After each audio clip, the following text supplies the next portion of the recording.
Street Genius, Part 62.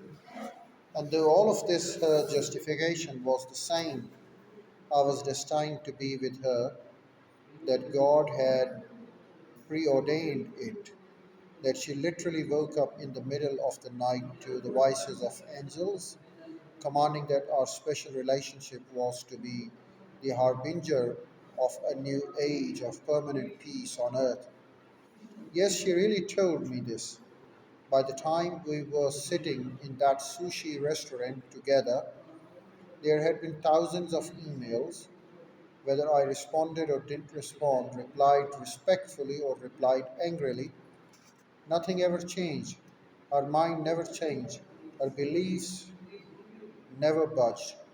This had gone on for over 7 years by then and counting. And so it was in that small sushi restaurant with Erin guzzling sake, babbling for hours about how she'd cured her cat's kidney stone with energy tapping, that something occurred to me. Erin is a self-improvement junkie. She spends tens of thousands of dollars on books, seminars, and courses.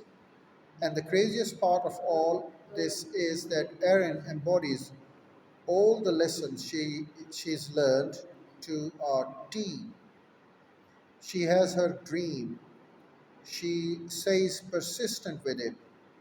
She visualizes and takes action and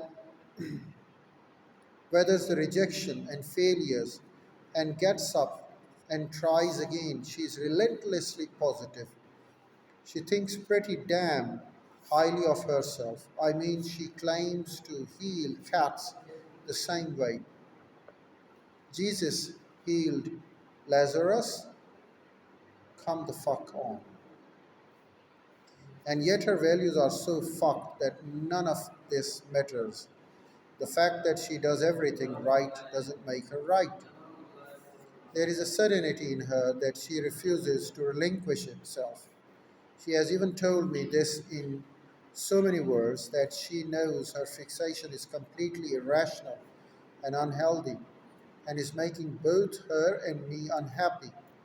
But for some reason, it feels so right to her that she can't ignore it, she can't stop it.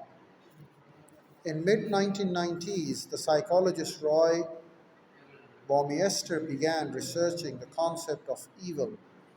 Basically, he looked at people who do bad things and at why they do them.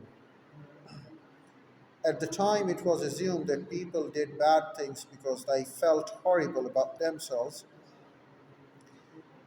That is, this had low esteem. One Baumeister's first surprising finding was that this was often not true.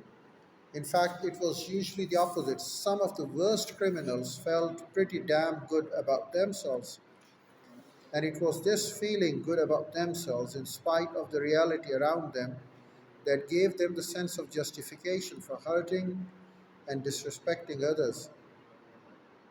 Sometimes the criminal think noble of themselves and they find great nobility, respect the nobility within themselves. For individuals to feel justified in doing horrible things to other people, they must feel an unwavering serenity in their own righteousness, in their own beliefs and deservedness.